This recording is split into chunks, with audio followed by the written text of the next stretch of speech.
स्वागत है आप सभी का हमारे चैनल प्राची पावर एकेडमी पर। और आज के सेशन में यूपी टेट की ईवीएस पीवाईक्यूज आपके साथ डिस्कस करने वाले हैं। तो रेडी हो जाइए आज के सेशन के लिए। पहला क्वेश्चन आपकी स्क्रीन पर है। पहला क्वेश्चन आपके सामने, संविधान सभा ने कब राष्ट्रगान को अपनाया था? ईवीएस के एग्जैक्ट क्वेश्चंस हैं जो कि 2021 की यूपी टेट एग्जाम में पेपर 1 में पूछे गए थे। क्योंकि पेपर 1 में ईवीएस का पार्ट आता है, ठीक है। तो संविधान सभा ने राष्ट्रगान को कब अपनाया था? The constituent assembly adopted national anthem on. तो ये अपनाया गया था 24 जनवरी 1950 को, ठीक है। थर्ड ऑप्शन जो होगा आपका यहाँ पर सही आंसर होगा। उम्मीद करती हूँ इतनी चीज़ आपको यहाँ पर क्लियर होगी, ठीक है। 24 जनवरी 1950 को संविधान सभा ने राष्ट्रगान को अपनाया था, ठीक है। क्लियर हो गया आपको इतनी बात। आगे बात करते हैं नेक्स्ट क्वेश्चन की। नेक्स्ट क्वेश्चन है आपके सामने, ग्रीन पीस इंटरनेशनल का मुख्यालय कहाँ पर है? The headquarter of Greenpeace international is located in. तो ग्रीन पीस इंटरनेशनल का जो हेडक्वार्टर है वो एम्स्टर्डम में है, ठीक है। एम्स्टर्डम ऑप्शन नंबर 2 आपका सही जवाब हो जाएगा, ठीक है। ग्रीन पीस इंटरनेशनल का जो हेडक्वार्टर है वो एम्स्टर्डम में है, ठीक है। तो इतना आपको यहाँ पर याद रखना है। एम्स्टर्डम जो है कहाँ की कैपिटल है? नीदरलैंड्स की, ये भी याद रखना। एम्स्टर्डम की जगह हो सकता है आपको नीदरलैंड दे दे, तो आपको याद रखना है नीदरलैंड में है, ठीक है। अगले क्वेश्चन की बात करेंगे। क्वेश्चन नंबर नेक्स्ट, निम्नलिखित में से कौन सी कृषि करने की प्रक्रिया पर्यावरण संरक्षण में सहायक है? Which one of the following agricultural practices is eco friendly. तो इनमें से कौन सी एग्रीकल्चर की करने का तरीका है जो इको फ्रेंडली है, पर्यावरण का संरक्षण करता है? तो वो है आपका जैविक खेती यानी कि ऑर्गेनिक फार्मिंग। तो पहला ऑप्शन जो है आपका सही आंसर यहाँ पर हो जाएगा।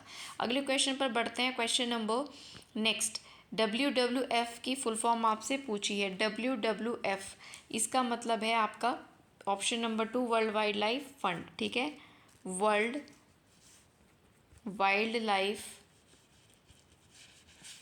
फंड, ठीक है। World wild life fund second option आपका ये जो है यहाँ पर करेक्ट हो जाएगा। आगे बढ़ते हैं। अम्लीय वर्षा किससे रिलेटेड है? जो एसिड रेन है that is concerned with presence of, किसकी वजह से होती है? जो एसिड रेन होती है, अम्लीय वर्षा होती है, तो वो H2SO4 यानी कि सल्फ्यूरिक एसिड की वजह से। थर्ड ऑप्शन आपका यहाँ पर सही जवाब हो जाएगा। H2SO4 यानी कि सल्फ्यूरिक एसिड जिम्मेदार होता है या संबंधित है किससे? अम्लीय वर्षा यानी कि एसिड रेन से। अगला सवाल है, कोटोपाक्सी या कोटोपैक्सी भी इसको बोलते हैं। कोटोपैक्सी एक जागृत ज्वालामुखी है, याद रखना क्या है, ये एक ज्वालामुखी है, वॉल्केनो है, जागृत है यानी कि एक्टिव वॉल्केनो है। और ये कोटोपैक्सी जो कि एक्टिव ज्वालामुखी है, ये है कहाँ पर? तो ये आपका है कहाँ पर? एंडीज़ में, ठीक है। कहाँ पर है? एंडीज़ में। ऑप्शन नंबर 2 आपका जो है सही आंसर हो जाएगा। तो कोटोपैक्सी याद रखना एक एक्टिव वॉल्केनो है which is located in Andes. Next question की बात करेंगे। क्वेश्चन नंबर नेक्स्ट है, निम्न में से कहाँ आर्सेनिक द्वारा जल प्रदूषण सबसे ज़्यादा है? जल में आर्सेनिक प्रेजेंट होने के कारण वाटर पॉल्यूशन की जो समस्या है सबसे ज़्यादा है, तो वो आपका कहाँ पर है? वेस्ट बंगाल में। ऑप्शन नंबर फर्स्ट जो है सही जवाब हो जाएगा। वेस्ट बंगाल में जल जो है सबसे ज़्यादा प्रदूषित है, जल में आर्सेनिक मिले होने की वजह से। तो ये वेस्ट बंगाल हो गया। अगले क्वेश्चन पर आते हैं। नेक्स्ट है आपके सामने, तिब्बत की सांगपो नदी भारत में किस नाम से जानी जाती है? तो ब्रह्मपुत्र। ब्रह्मपुत्र को ही जो है, ब्रह्मपुत्र को तिब्बत में क्या कहा जाता है? सांगपो। ऐसे भी क्वेश्चन उल्टा आ सकता है कि ब्रह्मपुत्र को तिब्बत में क्या बोलते हैं? तो सांगपो, यानी कि सांगपो किसका नाम है? ब्रह्मपुत्र नदी का, ये आपको याद रखना है। अगले क्वेश्चन की बात करेंगे। क्वेश्चन नंबर नेक्स्ट है, वन्यजीव सुरक्षा अधिनियम ये कब पारित किया गया? तो 1972 में ये पारित किया गया। सेकंड जो ऑप्शन है वो सही जवाब है। वन्यजीव से रिलेटेड कोई ना कोई एक्ट ज़रूर आपसे एग्जाम में पूछा जाता है, और 2 से 3 क्वेश्चन भी आ जाते हैं ना, 2 भी आ जाते हैं वन्यजीव से रिलेटेड जो इसके एक्ट हैं, जो अधिनियम है। तो the wild life protection act ये कब पास हुआ था? 1972 में, याद रखना। अगले क्वेश्चन की बात करेंगे, किस देश के संविधान से मौलिक कर्तव्य लिया गया है? किस देश के संविधान से क्या अडॉप्ट किया है भारत ने? ये टॉपिक बहुत इंपॉर्टेंट है, इससे क्वेश्चन आता ही आता है। तो मौलिक कर्तव्य अगर हम बात करते हैं फंडामेंटल ड्यूटीज़ की, तो ये कौन से देश के संविधान से लिए गए हैं? तो यूएसएसआर, जिसे हम रशिया बोलते हैं, तो यूएसएसआर से जो है मौलिक कर्तव्य लिए गए हैं। कमेंट बॉक्स में बताना मौलिक अधिकार फंडामेंटल राइट कौन से देश से इंस्पायर हैं जो हमने लिए हैं भारत ने। ठीक है, तो यूएसएसआर से मौलिक कर्तव्य लिए गए हैं। नेक्स्ट अगला सवाल आता है, पारिस्थितिक तंत्र के घटक इनमें से कौन से हैं? ठीक है, तो इनमें से पारिस्थितिक तंत्र के घटक की अगर हम बात करें तो इनमें से क्या होगा? पारिस्थितिक तंत्र के घटक में जैविक और अजैविक पदार्थ दोनों आता है। बायोटिक और अबायोटिक सब्सटेंस दोनों आते हैं किसमें? हमारे इकोसिस्टम में। ठीक है, बायोटिक सब्सटेंस भी और अबायोटिक भी। क्लियर होगी इतनी बात? अगले क्वेश्चन पर बढ़ें। नेक्स्ट, एलपीजी के संदर्भ में क्या गलत है? ठीक है, एलपीजी से रिलेटेड क्या जो है रॉन्ग होगा इसमें, ये आपसे पूछा है। ठीक है, तो कौन सा गलत होगा? मीथेन उत्सर्जन करने वाला। तो जो एलपीजी है मीथेन का उत्सर्जन नहीं करता, ये गलत होगा। ठीक है, ये मीथेन का उत्सर्जन जो है नहीं करता। नीले ज्वाला से जलता है, उच्च ऊष्मीय मान होता है और एक स्वच्छ ईंधन होता है एलपीजी।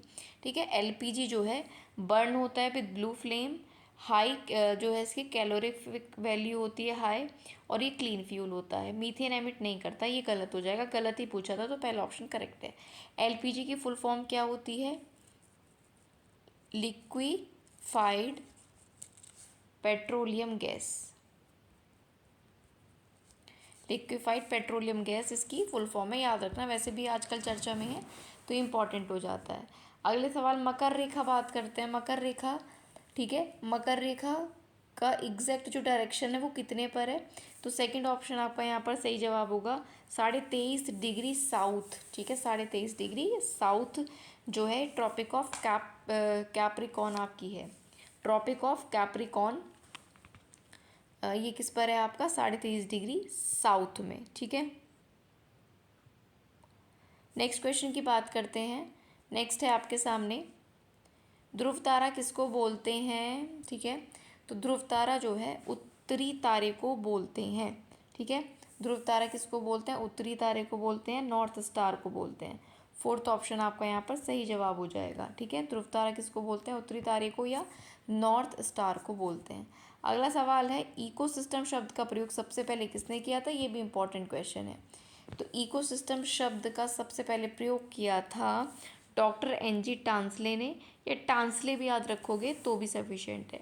डॉक्टर एन.जी. टांसले ने, सॉरी ए.जी. टांसले ने जो है वो सबसे पहले इकोसिस्टम शब्द का यूज़ किया था, ये आपको याद रखना है। अगले क्वेश्चन की बात करते हैं। नेक्स्ट क्वेश्चन आपके सामने, भारत में प्रोजेक्ट टाइगर कब शुरू किया गया था? Very very very important question, और पता नहीं कितनी बार एग्जाम्स में अलग अलग पूछा गया है। तो प्रोजेक्ट टाइगर जब भी आए तो 1973 याद रखो, थर्ड ऑप्शन सही जवाब हो जाएगा। 1973 में आया था प्रोजेक्ट टाइगर। अगले क्वेश्चन की बात करेंगे। नेक्स्ट क्वेश्चन आपके सामने है, जंगली गधों का अभ्यारण्य कहाँ पर है? Where is the wild ass sanctuary? Wild ass sanctuary जो है ये आपकी है गुजरात में। थर्ड ऑप्शन जो है आपका सही जवाब होगा। जो आपकी जंगली गधों का अभ्यारण्य है, वाइल्ड एस सेंचुरी है, वो कहाँ पर है? गुजरात में है। अगले क्वेश्चन की बात करेंगे। नेक्स्ट क्वेश्चन आपके सामने है, लखनऊ समझौता जो कि 1916 में हुआ था, किस किस के बीच हुआ था? तो ये कांग्रेस और मुस्लिम लीग के बीच हुआ था, याद रखेंगे। ठीक है, कांग्रेस और मुस्लिम लीग के बीच लखनऊ समझौता हुआ था, लखनऊ एग्रीमेंट हुआ था कब? 1916 में। ठीक होगी बात। अगले क्वेश्चन की बात करेंगे, कान्हा राष्ट्रीय उद्यान भारत के किस राज्य में है? तो कान्हा मध्य प्रदेश में है। कान्हा कहाँ पर है? एमपी में, मध्य प्रदेश में। थर्ड ऑप्शन सही जवाब हो जाएगा। देखो यहाँ पर सीडीपी का आपको कंप्लीट सिलेबस इस चैनल पर कराया जा रहा है। 3-4 क्लासेस हो चुकी हैं, जान के देख लेना। प्लेलिस्ट भी मैंने बना दी है, वहाँ तक की सारी क्लासेस सीडीपी की मिल जाएंगी। और मैं आपको बता चुकी हूँ कि सीडीपी के साथ साथ आपको जो और एक सब्जेक्ट्स हैं, हिंदी, इंग्लिश, ईवीएस, इन सब के पीवाईक्यूज़ भी मैं आपको कराऊंगी। तो जैसे कि क्लास आपके सामने है, इसी तरह से और हम सब्जेक्ट के पीवाईक्यूज़ भी करेंगे और सीडीपी का भी आपको सिलेबस करवाया जाएगा। तो आप हमारे चैनल के साथ जुड़ सकते हैं। ठीक है, अगले क्वेश्चन की बात करेंगे। नेक्स्ट क्वेश्चन आपके सामने, कार्बन डेटिंग किसको संदर्भित करता है? कार्बन डेटिंग से क्या होता है? ठीक है, तो कार्बन डेटिंग से जो प्राचीन स्थलों में मौजूद हड्डियां हैं या सामग्री है उनकी आयु जानी जाती है। ठीक है, कोई भी वस्तु है या कोई हड्डियाँ वगैरह हैं, बोन्स हैं, उनकी आयु का पता लगाया जाता है कार्बन डेटिंग के थ्रू। तो थर्ड ऑप्शन यहाँ पर आपका सही जवाब हो जाएगा। क्लियर है। अगले क्वेश्चन की बात करते हैं। क्वेश्चन, निम्नलिखित में से कौन जैव मंडल का अजैविक घटक नहीं है? ठीक है, which of the following is not a abiotic component of biosphere? तो अबायोटिक कंपोनेंट नहीं है बायोस्फीयर का, तो वो कवक यानी कि फंगाई होता है। फॉस्फोरस, मृदा, प्रोटीन, ये सब होते हैं जैविक घटक। इनमें से जो नहीं है वो है कवक यानी कि फंगाई। ठीक है, सेकंड ऑप्शन करेक्ट हो जाएगा। अगले क्वेश्चन की तरफ बढ़ते हैं। अगला है बायोमैग्निफिकेशन क्या होता है? तो बायोमैग्निफिकेशन क्या होता है? समय के साथ ऊतक में विषैले पदार्थ की बढ़ती सांद्रता, increasing concentration of a toxic substance in tissues over time. Time के साथ साथ उसमें क्या होता है, ऊतकों में, टिश्यूज में विषैले पदार्थों की जो कॉन्सेंट्रेशन है, सांद्रता है, वो बढ़ जाती है। इसी को बायोमैग्निफिकेशन बोलते हैं। फोर्थ ऑप्शन करेक्ट हो जाएगा। आगे बढ़ते हैं अगले क्वेश्चन की तरफ। भारतीय संसद द्वारा जैव विविधता अधिनियम पारित किया गया था कब? भारतीय संसद द्वारा जैव विविधता अधिनियम जो है ये कब पारित किया गया था? तो ये आपका पारित किया गया था 11 दिसंबर 2002 को। पहला ऑप्शन आपका सही जवाब हो जाएगा। ठीक है, तो यहाँ पर आपके काफ़ी क्वेश्चंस हो चुके हैं। अगर मैं आपसे बात करूँ तो लगभग 23 क्वेश्चंस आपके हो चुके हैं। फटाफट से सारे क्वेश्चंस को कवर कर लेते हैं। ठीक है, आगे अगला वाला क्वेश्चन है, घास भूमि क्षेत्र के पारितंत्र के खाद्य श्रृंखला में सबसे उच्च स्तर का उपभोक्ता कौन होता है? फूड चेन में ग्रासलैंड इकोसिस्टम की टॉप कंज्यूमर कौन होता है? तो टॉप कंज्यूमर होते हैं मांसाहारी। ऑप्शन नंबर थर्ड करेक्ट हो जाएगा, कार्निवोरस। ठीक है, अगला क्वेश्चन आपके सामने, फूलों की घाटी कहाँ पर है? तो फूलों की घाटी आपकी वैली ऑफ फ्लावर्स है आपके उत्तराखंड में। अगले क्वेश्चन की बात करेंगे, वायुमंडल का प्रमुख स्तर जो पृथ्वी के सबसे पास है, मेन एटमॉस्फेरिक लेयर, जो कि किसके पास है? अर्थ के पास है। तो वो है आपका क्षोभ मंडल यानी कि ट्रोपोस्फेयर। ठीक है, थर्ड ऑप्शन आपका सही जवाब हो जाएगा। अगला क्वेश्चन है आपके सामने, भारत में निम्न में से कौन सी जो एजेंसी है वो मुख्य रूप से प्रदूषण के मापन से रिलेटेड है?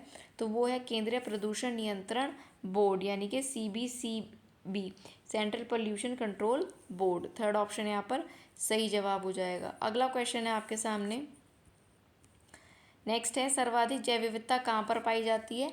तो सबसे ज़्यादा जैव विविधता इनमें से जो है वो पाई जाती है आपका, एक सेकेंड, शांत घाटी में। इनमें से किस में? शांत घाटी में हो जाएगा। सेकंड आपका सही जवाब हो जाएगा। तो ये शांत घाटी में पाई जाती है और शांत घाटी कहाँ पर है? केरला में है। ठीक है, सेकंड करेक्ट हो जाएगा। आगे बढ़ते हैं। अगला सवाल है, भारत में पश्चिमी घाट के दक्कन शुष्क है क्यों? डेक्कन और western Ghat in India is dry है, सूखा है। ठीक है, पश्चिमी घाट का जो दक्कन है वो क्या है? ड्राई है। वो किस वजह से है? रेन शेडो प्रभाव के कारण, रेन शेडो इफेक्ट के कारण जो है। सेकंड ऑप्शन करेक्ट हो जाएगा, पश्चिमी घाट का दक्कन जो है वो शुष्क है। अगला है आपके सामने, अगला क्वेश्चन है, वायुमंडल की ऊपरी सीमा पर प्रति इकाई क्षेत्र में प्राप्त होने वाली सौर विकिरण जो है वो क्या कहलाती है? वो सौर्य स्थिरांक कहलाती है, सोलर कांस्टेंट कहलाती है। सेकंड ऑप्शन सही जवाब हो जाएगा। वायुमंडल की ऊपरी सीमा पर प्रति इकाई क्षेत्र में प्राप्त होने वाला सौर्य विकिरण सौर्य स्थिरांक होता है। ठीक है, क्लियर हो गई इतनी बात। आगे बात करते हैं। तो ये आपके यहाँ पर कंप्लीट 30 क्वेश्चन मैंने आपके साथ डिस्कस कर लिए हैं। और फास्ट थोड़ा इसलिए वीडियो को रखा है क्योंकि PYQs हमने डिस्कस किए हैं और उनमें सच कुछ ज़्यादा डिस्कस करने वाला नहीं था। अब कमेंट करके ज़रूर बताना अगला वीडियो PYQ का कौन से सब्जेक्ट का चाहिए, हिंदी का, इंग्लिश का, SST का। ठीक है, जिसका भी आप बोलोगे आई ट्राई टू अब मेक इट आपके लिए मैं लेकर आऊँ। ठीक है, बाकी CDP की कंटिन्यू क्लासेस चलती रहेंगी। वीडियो अच्छा लगा हो तो लाइक शेयर कर देना, सब्सक्राइब कर लेना अगर जुड़कर इसी तरह हमारे साथ तैयारी करने चाहते हो। सिलेक्शन मेट को ज़रूर सब्सक्राइब कर लेना, वो हमारा मेन चैनल है, टीचिंग एग्जाम्स की प्रिपरेशन वहाँ पर कराई जाती है। ठीक है, तो चलिए आज की वीडियो में इतने रखते हैं, मिलेंगे नेक्स्ट वीडियो में। तब तक के लिए थैंक यू सो मच।